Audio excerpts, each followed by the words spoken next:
দীর্ঘ 16 বছর সাতক্ষীরার জমিনে অসংখ্য বক্তাকে গোলা ধাক্কা দেওয়া হয়েছে, অসংখ্য বক্তাকে রিমান্ড দেওয়া হয়েছে, তবু আমরা পিছপা হই নাই, আমরা পিছপা হব না। কারণ আমরা ভয় করি একমাত্র আল্লাহকে। ইমানের শক্তি নিয়ে আমরা সামনে আগাতে চাই, সামনে আগাতে চাই। কথা বলুন ঠিক কিনা? এটা আল্লামা সাঈদীর দেশ, এটা লক্ষ লক্ষ মসজিদের দেশ, এটা হাজিউল হারামানির দেশ, এটা হাফেজের দেশ, আলেম উলামার দেশ। এই দেশে কোরআন চলবে। নাস্তিক পদ্মার পায়মানেরা বন্ধ করতে পারেনি, পারবে না, পারবে না, পারবে না। কথা বলুন ঠিক কিনা? আবু হুরায়রা বলেন, ইয়া রাসূলুল্লাহ, ইয়া হাবিবাল্লাহ, আমি আবু হুরায়রা যদি আমি ওই যুদ্ধে অংশগ্রহণ করতে পারি আর আমি যদি ওই যুদ্ধে শহীদ হয়ে যাই তাহলে তো আমি হব জান্নাতি। আর ওই যুদ্ধ থেকে যদি আমি আবু হুরায়রা বীরতা শিক্ষাজি হয়ে বেঁচে আসি তাহলে আমি আবু হুরায়রা হব মুক্ত আবু হুরায়রা, অর্থাৎ জাহান্নাম থেকে মুক্তি আবু হুরায়রা। যেরকম সুবহানাল্লাহ। আউযু বিল্লাহি মিনাশ শাইতানির রাজিম। বিসমিল্লাহির রাহমানির রাহিম। আল্লাযীনা আমানু ওয়া হাজারু وجاهدوا في سبيل الله بأموالهم وأنفسهم أعظم درجة عند الله وأولئك هم الفائزون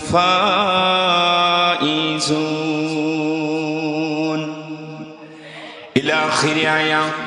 وقال تعالى إن الله وملائكته يصلون على النبي يا أيها الذين آمنوا صلوا عليه وسلموا تسليما. اللهم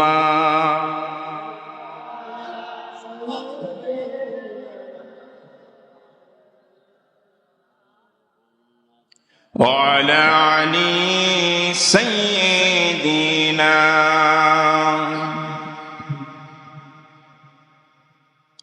প্রাণ খুলে মহাব্বতের সাথে পড়ুন আল্লাহুম্মা।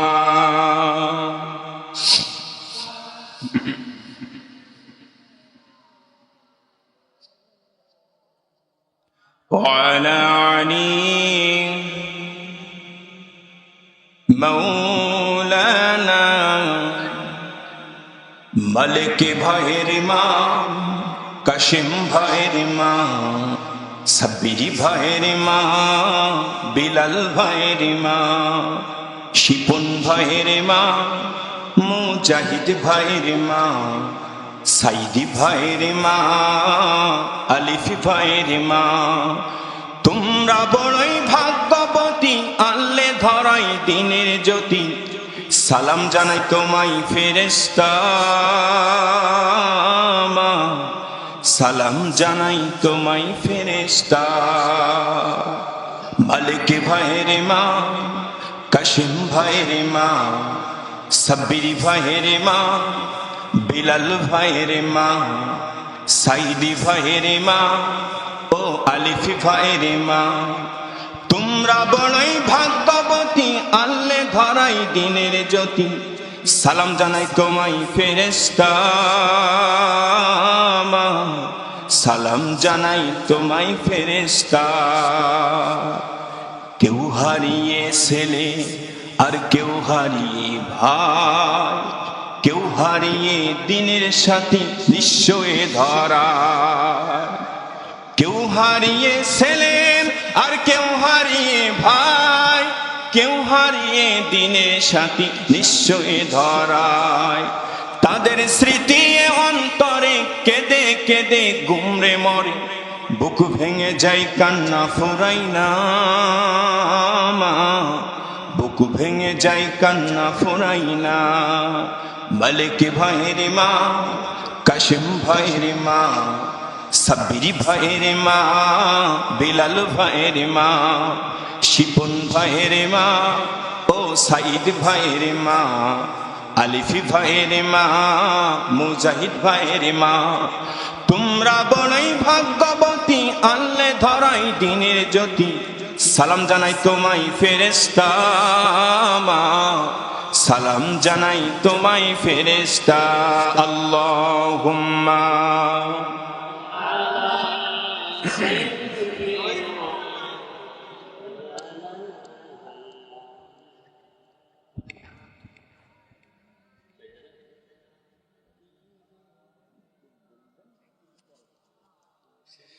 মুসলিম মোরা ঘুমে আসি আজ, বিবেকে ঝুলছে তালা।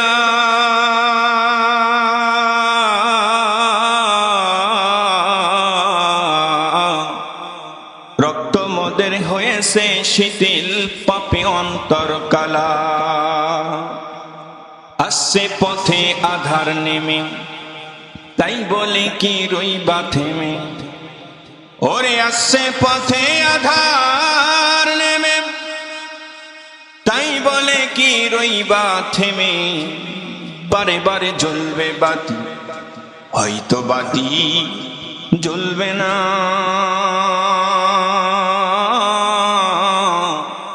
তাই বলে তো ভীরুর মতো বসে থাকা চলবে না।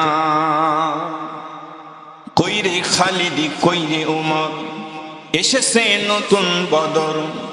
কোথারে দেখবি জয়, তরুণ মুজাহিদ।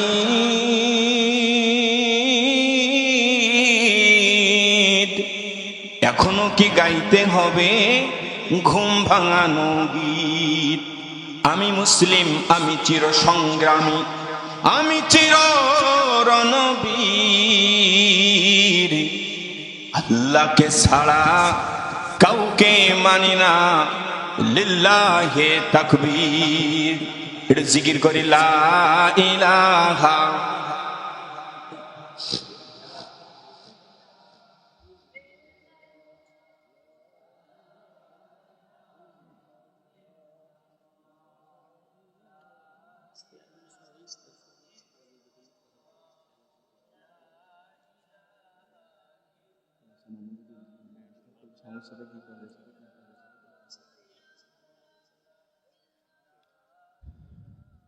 ভাইজান মদিনা বহু দূরে, আমরা কেমনে যাব জানি না। মদিনা বহু দূরে, আমরা কেমনে যাব জানি না। দয়া করো দয়ার আল্লাহ, দয়া করো দয়ার আল্লাহ। আমরা যাব সোনার মদিনা। লা ইলাহা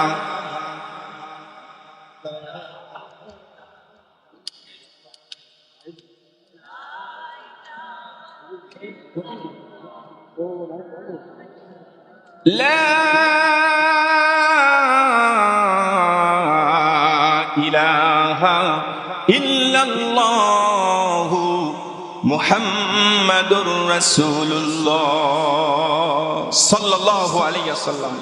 আলহামদুলিল্লাহ, বাংলাদেশের ঐতিহ্যবাহী জেলা সাতক্ষীরা জেলার সদর থানার অন্তর্গত পরান্দহা বাজার জামে মসজিদের যুব কমিটির উদ্যোগে প্রথম বার্ষিকী তাফসীরুল কুরআন মাহফিল।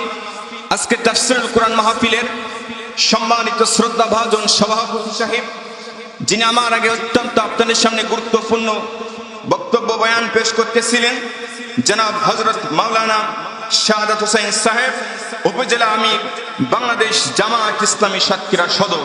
আমরা দোয়া করি মহান রব যেন আজকের এই মাহফিলের সম্মানিত সভাপতি সাহেবকে কুরআনুল কারীমের সভাপতিত্বের বরকতে যেন তার জীবনের গুনাহগুলোকে মাফ করে দেন এবং কাল কঠিন কিয়ামতের ময়দানে যেন আরশে আজিমের ছায়াতলে স্থান দান করেন। সরুন আল্লাহুম্মা আমিন।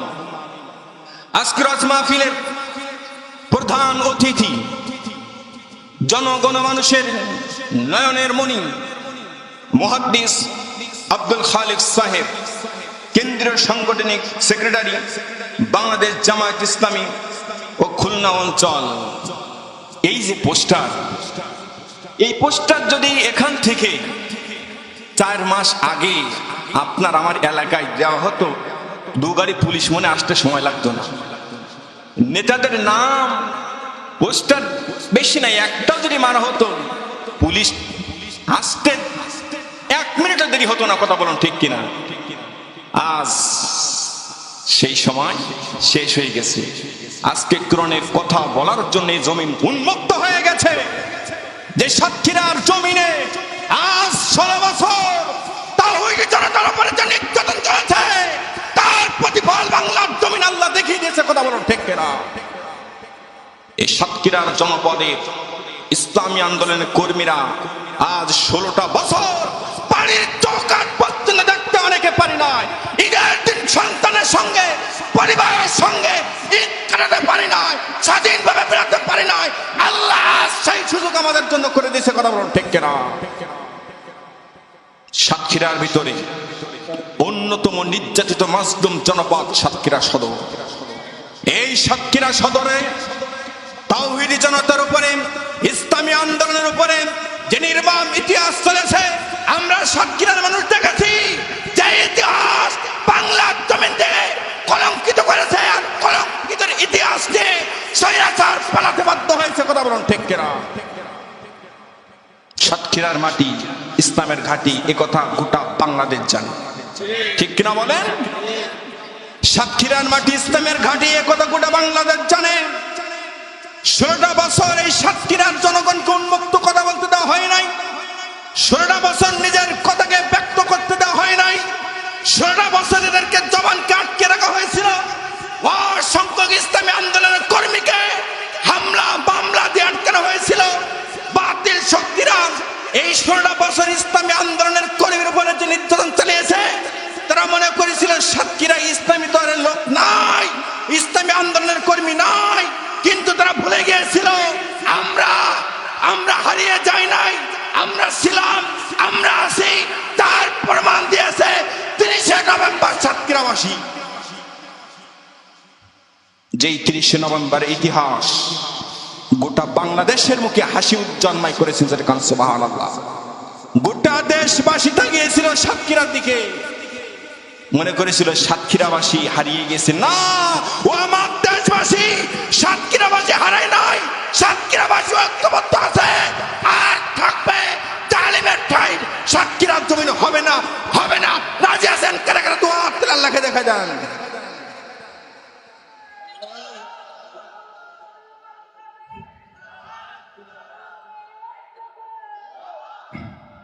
ভাইরা আমার, আলোচনা কি চলবে? চলতে হলে পরিস্থিতি ভালো করতে হবে।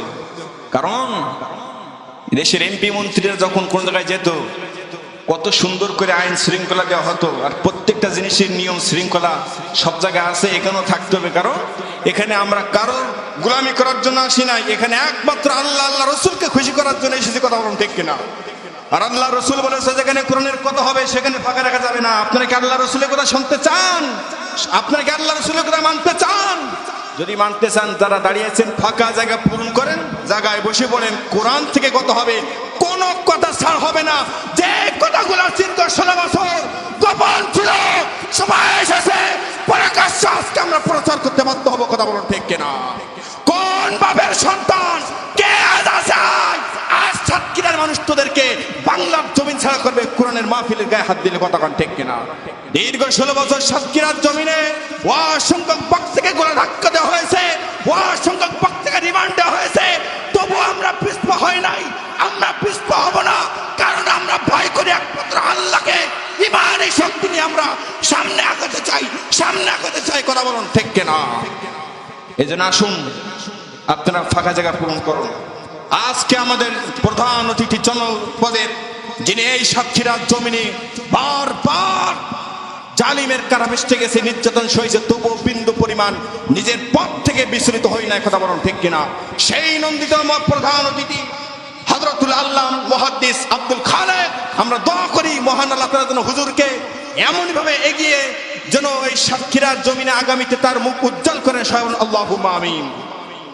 আজকের মাহফিলের বিশেষ অতিথি, প্রধান বক্তা, বিশিষ্ট আলেমে দ্বীন, আন্তর্জাতিক খ্যাতি সম্পন্ন মুফাসসিরে কুরআন হযরতুল আল্লাহ মাওলানা খন্দকার মাহবুবুল হক। এছাড়া আমাদের মাঝে আরো উপস্থিত আছেন অত্যন্ত নমনীয় আমাদের কলিজার টুকরা প্রিয় মুফাসসির আল্লামা দেলোয়ার হোসেনের মতন কিছুটা হলেও রূপ তার ভিতর আল্লাহ দেশে ধরে বলুন আলহামদুলিল্লাহ। সেই ব্যক্তি সুদীর্ঘ সিলেট থেকে আগত জনাব শাহিনুর রহমান চৌধুরী সাহেব, তিনি উপস্থিত আছেন, ইনশাল্লাহ আপনাদের সামনে আসবেন। এছাড়া আজকের মাহফিলের বিশেষ অতিথি জনাব আলহাজ আব্দুর রউফ, বারবার নির্বাচিত চেয়ারম্যান ৭ নং আলীপুর ইউনিয়ন সাতক্ষীরা সদর। আরো বিশেষ অতিথি হিসেবে আছেন আলহাজ মোহাম্মদ আব্দুল মজিদ বিশ্বাস, সাবেক চেয়ারম্যান ৫ নং শিবপুর ইউনিয়ন সাতক্ষীরা সদর। বিশেষ অতিথি হিসেবে আরো উপস্থিত আছেন আলহাজ আব্দুর রহমান সাহেব, বিশিষ্ট ব্যবসায়ী ও সমাজসেবক, সাতক্ষীরা ফিশ ফিড। আল্লাহ পাক যেন সকল অতিথি বক্তা সহ সবাইকে যেন দীর্ঘ হায়াত দান করেন, কবুল করেন স্বয়ং আল্লাহুম্মা আমিন। আজকের মাহফিল পরিচালনা আছেন হাফেজ মাওলানা ইউসুফ আলী ভাই, খতিব ও ইমাম পরন্দোহা বাজার জামে মসজিদ। আপনি নাকি? আচ্ছা, আল্লাহ তাআলা ভাইকে তার কণ্ঠকে কবুল করুক, তার সম্মান নিজ্জত কারো বাড়ি দিক স্বয়ং আল্লাহুম্মা আমিন।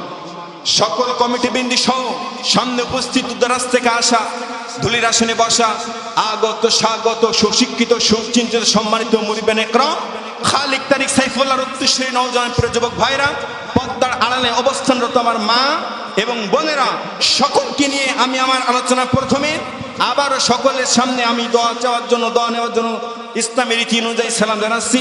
আসসালামু আলাইকুম ওয়া রাহমাতুল্লাহি ওয়া বারাকাতুহু। আমরা সর্বপ্রথম শুকরিয়া আদায় করি সে মহান আল্লাহ তাআলার দরবারে, যে আল্লাহ তাআলা আপনাকে আমাকে অত্যন্ত দয়া করে মায়া করে জান্নাতি বাগানে আসার এবং বসার, কিছু কথা শোনার তৌফিক দান করেছেন, সুস্থ রেখেছেন। এই জন্য সে মহান মালিকের দরবারে প্রাণ খুলে সকলে শুকরিয়া আদায় করে বলি আলহামদুলিল্লাহ। নবীদের প্রতি দরুদ পাঠাই, দরুদ সালাম পাঠিয়ে সকলে বলছি সাল্লাল্লাহু আলাইহি ওয়াসাল্লাম। সম্মানিত হাজিরিন, আমি আপনাদের সামনে কুরআনুল কারীমের সূরা আত-তাওবা থেকে সূরা আত-তাওবার ২০ নম্বর আয়াতখানা তেলাওয়াত করেছি। তেলাওয়াতকৃত আয়াতকে সামনে রেখে সংক্ষিপ্ত কিছু কথা যতটুকু সময় হয় আমি বলতে চাই। আপনারা আমার জন্য দোয়া করুন আল্লাহুম্মা আমিন। তার আগে, আলোচনা শুরু করার আগে আমি আপনাদের কাছে একটু অনুরোধ করতেছি, আমাদের সম্মানিত চেয়ারম্যান সাহেব বসে আছে, তিনি একটুখানি সালাম বিনিময় করবেন, এই সুযোগ আমরা তাকে করে দিই নাকি? আমাদেরকে করে দিতে পারে, আমরা আলোচনায় যাবো ইনশাল্লাহ। ঠিক কি হয়রানি যে হয়েছে আপনাদের অজানা কিছু নয়। আজ যে মাহফিল হয়েছে, এই মাহফিল করতে কি কোনো অনুমতি না হয়েছে? কিন্তু এখান থেকে ৪ মাস আগে মাহফিল করতে গেলে কি করা হতো? অনুমতি ছাড়া একটা মাহফিল বাস্তবায়ন করা খুবই দুষ্কর হয়ে যেত। মেম্বার অনুমতি দেয়, চেয়ারম্যান দেয় না, চেয়ারম্যান দেয়, এমপি দেয় না। কি বেহাল অবস্থা! এ জমিন আল্লাহ, আসমান আল্লাহ, সব কিছু আল্লাহর, আর আল্লাহর কথা বলতে গিয়ে জালিমের অনুমতি নিতে হয়। এটা কেমন মুসলমান? কথা বলুন ঠিক কিনা? নিঃসন্দেহে উতবা সাইবা আবু জেহেল আবু লাহাবের রক্তের অধিকারী, কথা বলুন ঠিক কিনা? তা না হলে কোরআনের ময়দানে কেন তারা বাধা দেবে? এটা আল্লামা সাঈদীর দেশ, এটা লক্ষ লক্ষ মসজিদের দেশ, এটা হাজিউল হারামানির দেশ, এটা হাফেজের দেশ, আলেম উলামার দেশ। এই দেশে কোরআন চলবে। নাস্তিক বুদ্ধার বেঈমানেরা বন্ধ করতে পারেনি, পারবে না, পারবে না, পারবে না। কথা বলুন ঠিক কিনা? আমরা কোরআনের পক্ষে আছি তো ইনশাল্লাহ, আছি তো ইনশাল্লাহ। আমাদের ঐক্য থাকতে হবে। এখন মূল পয়েন্ট, আমাদের সময় এসেছে বিভক্তি হলে হবে না, আমাদের ঐক্যবদ্ধ হতে হবে। ঐক্যই একতাই বল, একতাই শক্তি নিয়ে যেন এই জমিনে আর স্বৈরাচার মাথা ছাড়া উঠতে না পারে, মাথা ছাড়া না দিতে পারে। এর জন্য আপনাকে আমাকে সর্বক্ষণ তৈরি থাকতে হবে। রাজি আছেন? কারা কারা দোয়া আল্লাহকে দেখাই দেন। লিল্লাহি তাকবীর, লিল্লাহি তাকবীর। বিপ্লব, বিপ্লব, বিপ্লব, বিপ্লব। আল কোরআনের আলো, সংসদে চলো লিল্লাহি তাকবীর। আলহামদুলিল্লাহ, এই আওয়াজ আজ মুগ্ধতায় ছড়িয়ে যাচ্ছে। আজ এই আওয়াজ প্রাণ খুলে আমরা বলতে পারতেছি। আল্লাহ বলছেন রাব্বাকা ফাকাব্বির, তোমরা আমি রবের নামে কি করো? তাকবীর দাও, আমি আমার বরত্ব ঘোষণা করো। কিন্তু 16টা বছর যখন এই আল্লাহু আকবার আওয়াজ দিছে, আমাদেরকে বলা হয়েছে জঙ্গি, আমাদেরকে বলা হয়েছে মৌলবাদী, আমাদেরকে বলা হয়েছে সন্ত্রাসী। অপরাধ কিছু নয়, অপরাধ আল্লাহু আকবার আওয়াজ দেওয়া। এই আল্লাহু আকবার আওয়াজ দেওয়ার কারণে যারা আমাদেরকে বন্ধ করেছিল, তারা বাংলার জমিন আজকে বন্ধ হওয়ার পথে। কথা কোন ঠিক কিনা? আল্লাহু আকবার আওয়াজ দেওয়ার কারণে যারা আমাদের জঙ্গি বলেছিল, জাতির কাছে প্রমাণিত হয়ে গেছে আমরা জনতার আসল শক্তি, আসল সঙ্গী, আসল সঙ্গী। কথা কোন ঠিক কিনা? ভাইরা আমার, ভূমিকা বেশি নয়, সময় খুব সংক্ষেপ। আমার সরাসরি আলোচনায় চলে যেতে চাই, শুনবেন তো আপনারা? তেলাওয়াত করেছি কোরআনুল কারীমে সূরা তওবার 20 নম্বর আয়াতখানা। আসেন, আয়াত তেলাওয়াত করেছি যেটা কোরআনের কথা বোঝার আগে এই আয়াতটা কেন নাজিল হলো, কোন কারণে নাজিল হলো, এটা আপনাকে আমাকে জানা অতি জরুরি। কথা বলুন ঠিক কিনা? তা না হলে আপনি আমি বুঝতে পারবো না যে আল্লাহ তেলাওয়াতকৃত আয়াতে কি বললেন। তেলাওয়াতকৃত আয়াতে তাফসীর দেখলে বোঝা যায়, তাফসীর ইবনে কাসির সহ সকল তাফসীরের পিছনে এমন কথা উল্লেখ রয়েছে। এই আয়াতটি নাজিল হওয়ার পিছনের কারণ, আল্লাহর নবী সাহাবীরা জুম্মার দিনে বসে আছেন মসজিদের ভিতরে। আমার ভাইরা, সাহাবীরা বসে আছেন মসজিদে নববীর ভিতরে। কিছু সংখ্যক সাহাবীরা তারা বলা বলি করতেছে, আল্লাহর কাছে সবচাইতে প্রিয় তারা যারা মসজিদে রক্ষণাবেক্ষণ করে এবং হাজীদের পানি পান করায়, তারাই হচ্ছে আল্লাহর কাছে সবচেয়ে প্রিয়।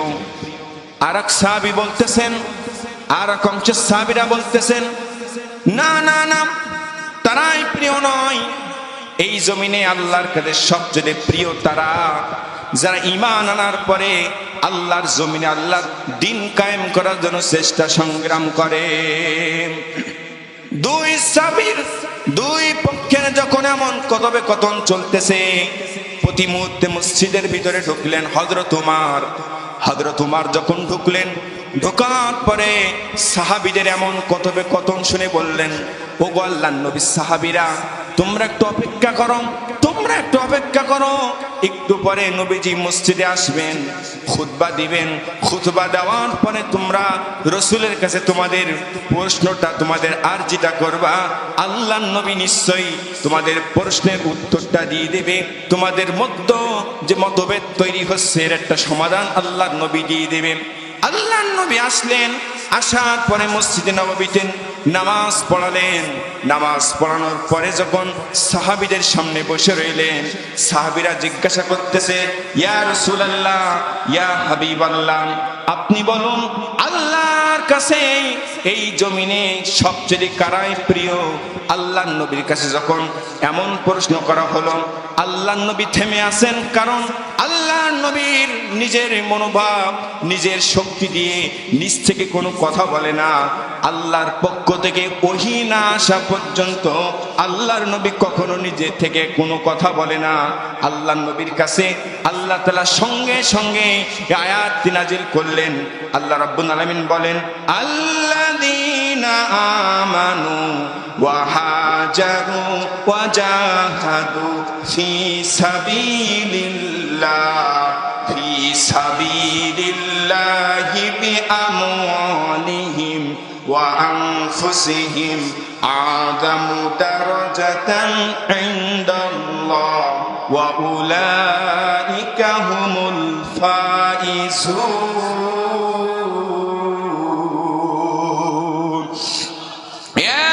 একটি কোরআনুল কারীম থেকে আয়াত তেলাওয়াত করব যখন, আমি আমার ডান হাত দিয়ে আপনাদেরকে ইশারা করব তখন, আর ইশারা করব যখন একটু জবান খুলে আল্লাহু আকবার বলবেন, তখন রাজি আছেন তো? একটু জবান খুলে বলুন আল্লাহু আকবার, আরো জোরে বলুন আল্লাহু আকবার। আল্লাহ রাসূল বলেন, আল্লাহর কোন গোলাম যদি একটিবার আল্লাহু আকবারের আওয়াজ দেয়, বাইনাস সামাওয়াতি ওয়াল আরদ, আসমান এবং জমিনের মধ্যবর্তী যত ফাঁকা জায়গা আছে এই ফাঁকা জায়গাটুকু আমলে পরিণত করে তার আমল নামায় লিখে দেওয়া হয়। যারা বলুন আল্লাহু আকবার। ও মুসলমান, আজ এই আল্লাহু আকবার আওয়াজ আমরা যেমন ভাবে স্বাধীনভাবে দিতে পারতেছি, 16টা বছর আমরা এই আওয়াজ দিতে পারি না। অথচ আল্লাহু আকবার আওয়াজের সঙ্গে আমাদের জন্ম থেকে মৃত্যু পর্যন্ত সম্পর্ক আছে না নাই? আমরা যখন জমিনে ভূমিষ্ঠ হয়েছি আমাদের কানে অন্য কোনো আওয়াজ দেওয়া হয় নাই, আমাদের কানে দেওয়া হয়েছে আল্লাহু আকবার আওয়াজ। মৃত্যু যখন বরণ করেছি জানাজার সময় অন্য কোনো আওয়াজ দেওয়া হয় নাই, আওয়াজ দেওয়া হয়েছে আল্লাহু আকবার আওয়াজ। আল্লাহু আকবার আওয়াজ রগে রগে শিরায় শিরায় আমাদের ভিতরে প্রবেশ করেছে। আল্লাহু আকবার আওয়াজ করতে চাই তারা, আমাদের দুশমন তারা, হিদায়াতের সাথে মুসলমানের বিন্দু পরিমাণ কোনো সম্পর্ক থাকতে পারে না, পারে না, পারে না। কথা কোন ঠিক কিনা? আল্লাহু আকবার আওয়াজকে তারা বাতিল করেছিল, নিজের মনগুলা আওয়াজ তারা দিত কি জয় উমুক জয় কিছু, কিন্তু আল্লাহু আকবার আওয়াজ তাদের মুখে আমরা কোনো শুনি নাই। কিন্তু যারা আল্লাহু আকবার আওয়াজ দিয়েছিল তাদেরকে মৌলবাদী জঙ্গিবাদী বলেছিল। কথা বলুন ঠিক কিনা? কত বড় জালেম, আল্লাহর বরত্ব ঘোষণা বাদ দিয়ে নিজের কথা প্রচার করতে চায়। এই জমিনে কত বড় জালেম হলে পারে? কথা বলুন ঠিক কিনা ভাই? কিন্তু এরা জানে না, যুগে যুগে ফিরাউন আল্লাহু আকবার আওয়াজ বন্ধ করতে চেয়েছিল, নমরুদ আল্লাহু আকবার আওয়াজ বন্ধ করতে চেয়েছিল, আপনার আবু জেহেল আল্লাহু আকবার আওয়াজ বন্ধ করতে চেয়েছিল। যুগে যুগে যারা আল্লাহর সঙ্গে পাল্লা দিয়েছে তারাই কল্লা হারিয়েছে।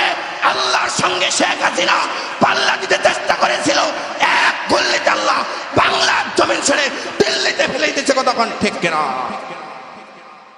আমাদের কলিজার প্রোগ্রাম ফাসির জীবন্ত আল্লাহর ওলি ছিলেন, তার যে ভবিষ্যৎবাণী একটা কি মিথ্যা হচ্ছে? একটা কি মিথ্যা হচ্ছে? বিনা অপরাধে দীর্ঘ 13 বছর জেলের মধ্যে আটকালো, চিকিৎসা না দিয়ে আল্লামা সাঈদীকে মারলো। কোন মদদে? জাতি আজ স্পষ্ট বুঝে গেছে ভারতের মদদে। কথা কোন ঠিক কিনা? ভারত আজ এই দেশকে নিয়ে উঠে পড়ে লেগে গিয়েছে, উঠে পড়ে লেগে গিয়েছে। আওয়ামী লীগের আমলে হিন্দুদের উপরে আক্রমণ করলে ভারত এত পরিমাণ তারা আক্ষেপ করি নাই যে পরিমাণ আক্ষেপ করলো আওয়ামী লীগ পতনের পরে। আজ পদে পদে ইস্কন দিয়ে, জঙ্গি সংগঠন দিয়ে, গুন্ডা বাহিনী দিয়ে এই বাংলার জমিনের ঐক্যকে নষ্ট করতে চাই। এই ভারত আমাদের ভালো চাই না। আল্লামা সাঈদীর বিরুদ্ধে বারবার হুঙ্কার দিয়েছে, ভারত জাতির শত্রু, কলঙ্কিত জাতি, ওদের অস্ত্র থাকতে পারে, মানুষ থাকতে পারে। আমরা ইমানদার, আমরা ইমানের সামনে আগে যাব, ইমানের গতিতে ভারতকে শুকনা গাছের পাতার মতো উড়ে দিতে বাধ্য থাকিব। কথা কোন ঠিক কিনা? মুসলমান ভাইরা আমার, গাজওয়াতুল হিন্দ রাসূল করিম সাল্লাল্লাহু আলাইহি ওয়াসাল্লামের ভবিষ্যৎবাণী, আমার উম্মতের ভিতরে 2 শ্রেণীর লোকদেরকে আল্লাহ জাহান্নামের আগুন থেকে মুক্তি করে দিয়েছেন। যারা কোন সুবহানাল্লাহ। নাসাই শরীফের বর্ণনা, হযরত আবু হুরায়রার হাদিস। কোন কারণে? আল্লাহ নবী বলেন 2 শ্রেণীর মানুষদেরকে আল্লাহ তাআলা জাহান্নাম থেকে মুক্তি করে দিয়েছেন। এক শ্রেণীর লোক হচ্ছে তারা, আল্লাহ নবী বলেন আমার উম্মতের ভিতরে গাজওয়াতুল হিন্দ, হিন্দুত্ববাদীদের বিরুদ্ধে একটি যুদ্ধ হবে। এই যুদ্ধের পক্ষে যারা অবস্থান নিবে, যারা শহীদ হয়ে যাবে অথবা গাজী হয়ে ফিরে আসবে, আল্লাহ তাআলা তাদেরকে জাহান্নামের আগুনকে হারাম করে দিয়ে জান্নাতি মেহমান হিসেবে কবুল করেছেন। যারা কোন সুবহানাল্লাহ। হযরত আবু হুরায়রা রাদিয়াল্লাহু তাআলা বর্ণনা করেন, আমি রাসূল করিম সাল্লাল্লাহু আলাইহি ওয়াসাল্লামের পাশে ছিলাম, আল্লাহ নবী এই সম্বন্ধে আমার সঙ্গে আলোচনা করতেছিলেন। আল্লাহ নবী যখন আমাকে এমন কথা বললেন, ও আবু হুরায়রা, আমার উম্মতের ভিতরে এমন হিন্দুত্ববাদীর বিরুদ্ধে একটা গাজওয়া হবে, যুদ্ধ হবে। হযরত আবু হুরায়রা বললেন, ইয়া রাসূলুল্লাহ, ইয়া হাবিবাল্লাহ, আমি আবু হুরায়রা যদি বেঁচে থাকি, আমি আবু হুরায়রা আমার জীবন দিয়ে, আমার সম্পদ দিয়ে ওই যুদ্ধে অংশগ্রহণ করব। আল্লাহ নবী বললেন, আবু হুরায়রা রে, এই যুদ্ধে যারা শহীদ হয়ে যাবে তারা জান্নাতি মর্যাদা পেয়ে যাবে, আর যারা এই যুদ্ধ থেকে ফিরে আসবে, তারা জীবন্ত জাহান্নাম থেকে মুক্তি হয়ে যাবে। যারা কান সুবহানাল্লাহ।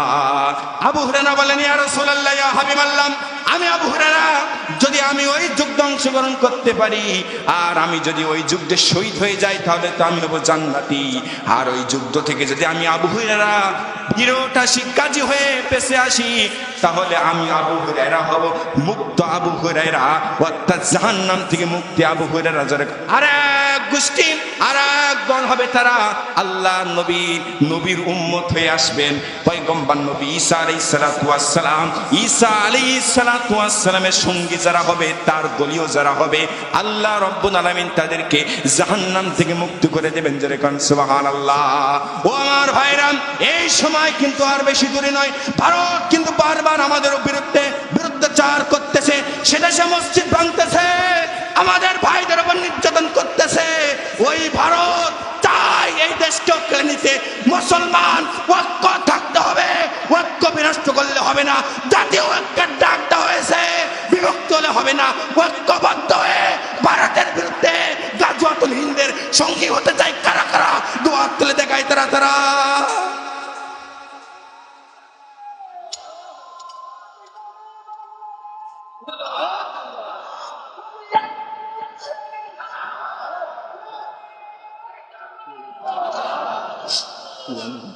ভাইরা আমার, কাম টু মাই পয়েন্ট। যে কথা আমি বলতেছিলাম, আল্লাহর নবী যখন মসজিদ নববীতে আসলেন, আসার পরে এবার যখন সাহাবীদের কিনে বসে রয়েছেন, সঙ্গে সঙ্গে আল্লাহ তাআলা বললেন, নবীজি আপনি বলে দেন আমি আল্লাহর কাছে সবচেয়ে প্রিয় তারা কারা? আল্লাহ তাআলা বলেন, আল্লাযীনা আমানু ওয়া হাজারু ওয়া জাহাদু ফি সাবিলিল্লাহ বিআমওয়ালিহিম ওয়া আনফুসিহিম আযামু দারাজাতান ইনদাল্লাহ।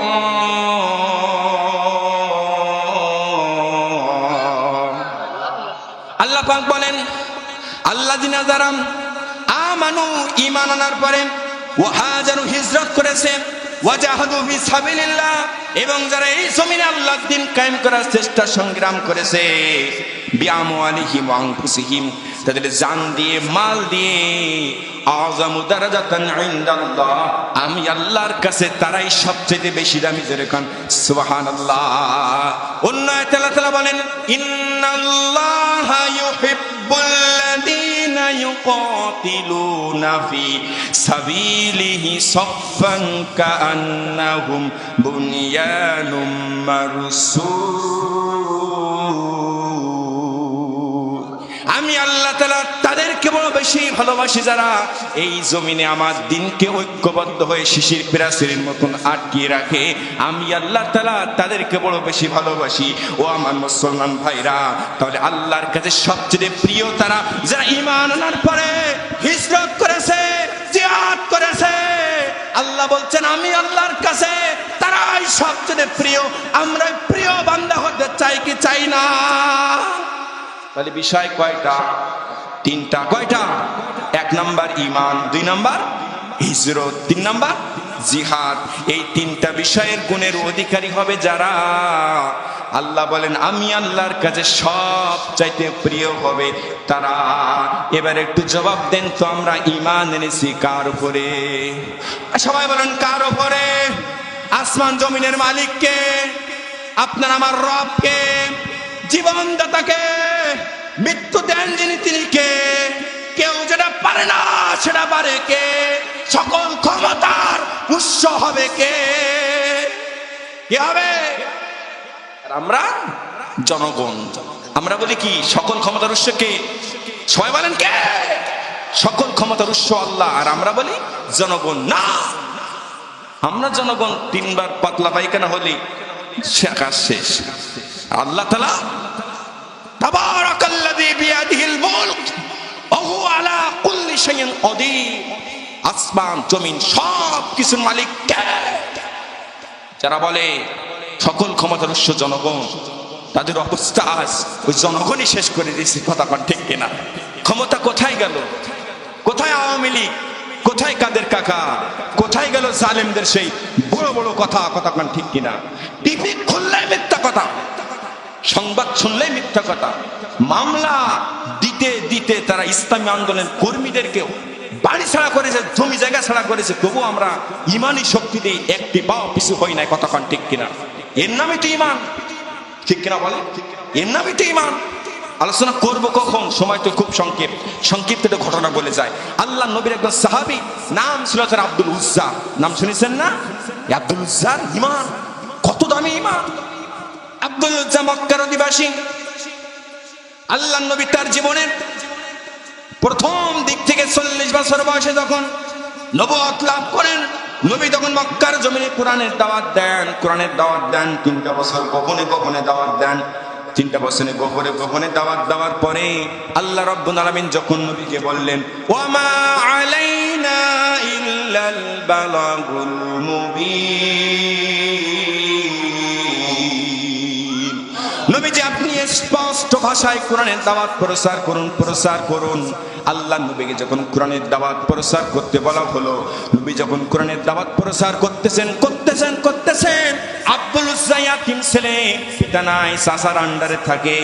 আল্লাহ নবীর এই সাহাবী আব্দুল উজ্জা একদিন যখন নবীর খবর শুনতে পেলেন, নবী যে এমন দাওয়াত দেয়, এমন কথা বলে, এমন সুন্দর চরিত্রের অধিকারী, আব্দুল উজ্জা একদিন সাহস করে চাচার কাছে গিয়ে বললেন, চাচা জান আপনি বলেন, এই মদিনায় মক্কার ভিতরে একজন ব্যক্তি লা ইলাহা ইল্লাল্লাহ দাওয়াত দেয়, সত্য কথা বলে, এই ব্যক্তিটি কেমন? আপনি কি এই ব্যক্তিকে বিশ্বাস করেন? চাচা তখন ডাক দিয়ে বলে, হ্যাঁ ভাতিজা, বিশ্বাস। লিল্লাহে তাকবীর, বিপ্লব, লিল্লাহে তাকবীর। আল্লাহ এই জমিনকে যেন শাহাদাতের মর্যাদায় শহীদের রক্তের বিনিময় হলেও এই জমিন থেকে যেন ইসলামের পতাকা উত্তোলন করে, যেরকম আল্লাহুম্মা আমিন। আর ইসলামের পতাকা উত্তোলন হবে, কারণ আসমান থেকে বৃষ্টি যখন বর্ষিত হয়, জমিন তখন উর্বর হয়ে যায়। এই সাতক্ষীরার জমিন গোটা বাংলাদেশ জানে যে সাতক্ষীরার জমিনে রক্ত ঝরেছে শহীদের, আর এই শহীদের রক্তের বিনিময় হয়েছে, শহীদের রক্ত ঝরেছে। সাতক্ষীরার মানুষের রক্ত বলে তিতা রক্ত, যেই সাতক্ষীরার মানুষের নির্যাতন ধরেছে। আগামী দিন সাতক্ষীরার জমিন থেকে 30 নভেম্বর যেভাবে জোয়ার উঠেছিল, ইসলামের পতাকা সাতক্ষীরা থেকে উত্তোলন হবে ইনশাআল্লাহ। বলে ইনশাআল্লাহ। আল্লাহ যেন কবুল করেন, সবরণ আমিন। ভাইরা আমার, নবী হিজরত করলেন। নবী কোন কারণে হিজরত করলেন? দাওয়াত দেওয়ার কারণে। তাই পুনর্গঠন করলেন কাফেররা। কি বললো তারা? ওয়াইদি আমকুরু বিকাল্লাযিনা কাফারু। আল্লাহ তার নবীকে ঘোষণা করে দিচ্ছেন, নবীজি চিন্তা করেন, কাফেররা যখন আপনার বিরুদ্ধে চক্রান্ত নিল, লিয়ুসবিতুকা, আপনাকে গ্রেফতার করবে, আও ইয়াকতুলুকা, অথবা আপনাকে হত্যা করবে, আও ইখরিজুকা, অথবা আপনাকে দেশ ছাড়া করবে। বলেন তো দেখি, আল্লাহ নবীর উপরে কাফের যে 3টা সিদ্ধান্ত নিয়েছিল দীর্ঘ 16-17 বছর, 3টা সিদ্ধান্ত আলেম উলামার পরে এসেছে কিনা? এসেছে না? আলেমদেরকে গ্রেফতার করেছে, আলেমদেরকে বাংলার জমিন ছাড়া করেছে। এমনকি আপনার আমার কলিজার টুকরা প্রিয় মুবাশশিরকে চিকিৎসা নাম দিয়ে যে ব্যক্তি আসসালামু আলাইকুম বলল, কি হাসি মুখে, দীর্ঘ 13 বছর জেল খাটলো, বুকে কোনো ব্যথা নাই, হাসি দিকে বাংলার জনগণ স্বস্তি পেল। একদিনের ব্যবধানে আল্লামা সাইদিকে তারা ওষুধের বিনিময়ে চিকিৎসা নাম দিয়ে হত্যা করলো। কতক্ষণ ঠিক কিনা? আল্লাহ নবীর উত্তরসূরি আলেম প্রমাণ হয়ে গেছে। তারা চেয়েছিল আজহারিকে তারা নির্মূল করতে, কিন্তু আল্লাহ বলে, তোরা আজহারিকে নির্মূল করতে চাস, আর আজহারিকে দুনিয়াব্যাপী ক্ষমতা, দুনিয়াব্যাপী খ্যাতি অর্জন আমি আল্লাহ তাকে দিয়ে দিলাম। যারা খান সুবহানাল্লাহ। বলেন তো দেখি, ক্ষমতা দেওয়ার মালিককে, ক্ষমতা ছিনিয়ে নেওয়ার মালিককে? আল্লাহ যদি চায় ক্ষমতার মস্তক থেকে এক ধাক্কা ফেলে দিয়ে পথের ভিখারি বানিয়ে দিতে পারে। আর আল্লাহ যদি চায় এই জমিনে ভিখারিকে তুলে নিয়ে ক্ষমতার মস্তকে তুলে দিতে পারে কি পারে না? তাহলে ইমানদার যারা, আল্লাহর কাছে সবচেয়ে প্রিয় যারা, 1 নম্বর গুণ তারা ইমানদার হবে, 2 নম্বর তারা হিজরত করবে। এবার আসুন 3 নম্বর জিহাদ। তারা এই জমিনে মাল সম্পদ দিয়ে জিহাদ করবে। ও আমার সাতক্ষীরাবাসী, দীর্ঘ 16টা বছর আপনারা নির্যাতন সইছেন। আমিও সাতক্ষীরার মানুষ, আপনারাও সাতক্ষীরার মানুষ। সাতক্ষীরা সম্বন্ধে যথেষ্ট জ্ঞান আল্লাহ তাআলার ইচ্ছে আমার কাছে আছে। সাতক্ষীরার মানুষ যেভাবে আল্লাহর জমিনে দিন কায়েম করার জন্য ঐক্যবদ্ধ ছিল, এখনো তারা ঐক্যবদ্ধ আছে। তার প্রমাণ আমরা দেখেছি 30শে নভেম্বর, যেই 30শে নভেম্বর বাংলাদেশের সেরা সম্মেলন আমরা করতে সক্ষম হয়েছি। ইসলামের শক্তি জাগরণ হয়েছিল সাতক্ষীরার জমিনে। ও মুসলমান বাবাজিরা আমার, এই জমিনে দিন কায়েম করতে হলে জিহাদ করতে হবে, জিহাদ করতে হবে। জিহাদ মানে ভুলভাল বোঝালে হবে না। জিহাদ কাকে বলা হয় এটা আমাদেরকে জানার দরকার আছে না? না, আজ এক শ্রেণীর লোকেরা জিহাদ আর জঙ্গিকে ঐক্য করতে চাই এক মনে করে, কিন্তু জিহাদ এক জিনিস, জঙ্গি আর এক জিনিস। জিহাদ কাকে বলে? ইসলামী ভাষায় জিহাদ কাকে বলে? কোন সফলতার উদ্দেশ্যকে সফলতার প্রান্তে পৌঁছে দিতে যে প্রান্তগত প্রচেষ্টা করা হয় তাকে বলা হয় কি? জিহাদ। এই পথে যদি আমি আমার কণ্ঠকে, এই পথে যদি বক্তব্য দিই, আল্লাহ দিন কায়েম করার পথে বক্তব্য দিতে পারি, এটা আমার বক্তব্যের জিহাদ। যদি আমার ধন সম্পদ থাকে, এই ধন সম্পদ দিয়ে যদি আল্লাহর জমিনে দিন কায়েম করার চেষ্টা করতে পারি, এটা আমার অর্থ সম্পদের জিহাদ। যদি আমার লেখার মতন শক্তি থাকে, লেখে লেখে যদি আমি ইসলাম কায়েমের পথে কিছু করতে পারি, এটা আমার কলমের জিহাদ। জিহাদ মানে ঐক্য, জিহাদ মানে মারামারি করা নয়, জিহাদ মানে লাঠি নিয়ে বাড়ি হওয়া নয়, জিহাদ মানে চেষ্টা করা। জিহাদ মানে কি? ইয়াদ রাখতে হবে প্রত্যেকটা মুসলমানের। জিহাদ মানে কি? জিহাদ মানে কি? চেষ্টা করা। এই চেষ্টা আমাদের করতে হবে। যারা জিহাদ আর জঙ্গি একত্রিত করতে চায় তারা কখনোর জন্য ঠিক করে না। তারা জাতির দুশ্মন, তারা ইসলামের দুশ্মন, তারা আল্লাহর দুশ্মন, রসুলের দুশ্মন। কতক্ষণ ঠিক কিনা? জিহাদ করে মানুষ দেয় নাই, জিহাদ করে মানুষের দেওয়া নাই। কোরআনের ভিতরে আল্লাহ 1 নয় 2 নয় 500-এরও বেশি জায়গায় জিহাদের কোনো উল্লেখ করেছে। কতক্ষণ ঠিক কিনা? জিহাদ করে করে তো আজ এই জমিনে ইসলাম পেয়েছি। কতক্ষণ ঠিক কিনা? বদরের প্রান্তরে যে আবু জেহেল শহীদ, আবু জেহেল যে ইন্তেকাল করলো, বিদায় হলো, উতবা সাইবা তারা যে বিদায় হলো, কোন কারণে? জিহাদ করেছে নাকি? এই চেষ্টা করেছে নাকি? এই চেষ্টা করার ফলে তারা বিদায় হয়ে গেল। সুতরাং আমাদের চেষ্টা আছে, থাকবে। এই চেষ্টা যেন আমাদের বৃথা না যায়, চেষ্টা যেন আমাদের ভিতরে ভাঙন না থাকে। চেষ্টা করতেছি, করব, আগামী দিন পর্যন্ত করব, যতদিন পর্যন্ত না এই বাংলার জমিন কোরআনের জমিন না হবে, সাতক্ষীরার জমিন যতদিন পর্যন্ত ইসলামী আইন না হবে ততদিন পর্যন্ত চেষ্টা চলছে, আর আমাদের চেষ্টা চলবে। কতক্ষণ ঠিক কিনা? ভাই আমার, চেষ্টা করতে হবে। দরবারের নিচে আল্লাহ জান্নাত থেকে দিয়েছে। কিভাবে? আল্লাহ তাআলা বলছেন, ইন্নাল্লাহ আশতারা মিনাল মুমিনিনা আনফুসাহুম ওয়া আমওয়ালাহুম বিআন্না লাহুমুল জান্নাহ। আল্লাহ রাব্বুল আলামিন বলেন, নিশ্চয় আমি আল্লাহ তাআলা হাসতারা ক্রয় করেছি মিনাল মুমিনিনা আনফুসাহুম ওয়া আমওয়ালাহুম, মুমিনের জান এবং মালের বিনিময়ে আমি জান্নাতকে ক্রয় করে নিয়েছি। তাদের কাজ হবে ফায়াকতুলুনা ওয়া ইউকতালুন, তারা এই জমিনে নিজেরাই তো মারবে, অপরকে মারবে। কি করবে? তারা নিজেরাই মারবে, অপরকে কি? নিজেরাই মারবে, অপরকে কি? মারবে। এই যে ঘোষণা আমরা যদি দেই তাহলে আমাদেরকে বলা হয় জঙ্গিবাদী। কতক্ষণ ঠিক কিনা? কিন্তু এই ঘোষণা দিয়েছেন কে? আল্লাহ। ভাইরা আমার, জিহাদ করতে হলে মালের সম্পদ, মালের দরকার আছে, জীবনের দরকার আছে না নাই? কথা বলেন ঠিক কিনা? হয়তো আমাদের এখন জীবন দরকার হচ্ছে না, কিন্তু মাল তো দেওয়া লাগবে। মাল ছাড়া তো আপনার আমার চেষ্টা সামনে আগামে না। কতক্ষণ ঠিক কিনা? এই যে কোরআনের মাহফিল করা হলো, এটা একটা আল্লাহর দিন প্রসারের উদ্দেশ্য কিনা? কথা বলেন, উদ্দেশ্য না? আজ যে পরন্দা বাজারে এই যে মাল, আজকে যে তারা যে এই যে চেষ্টা করলো, এটাও তো আল্লাহর দিন প্রসারের একটা উদ্দেশ্য। এটাও তো আল্লাহর দিন প্রসারের দিন কায়েম করা। যেখানে যে হুজুরিরা আসবে, বক্তারা কথা বলবে কোরআন দিয়ে, তারা আমাদেরকে বুঝাবে, এটাও তাদের দিনের অংশ। কথা বলুন ঠিক কিনা? তো আপনি আমি এখন যদি চাই মাল দিতে রাজি আছি না? একটু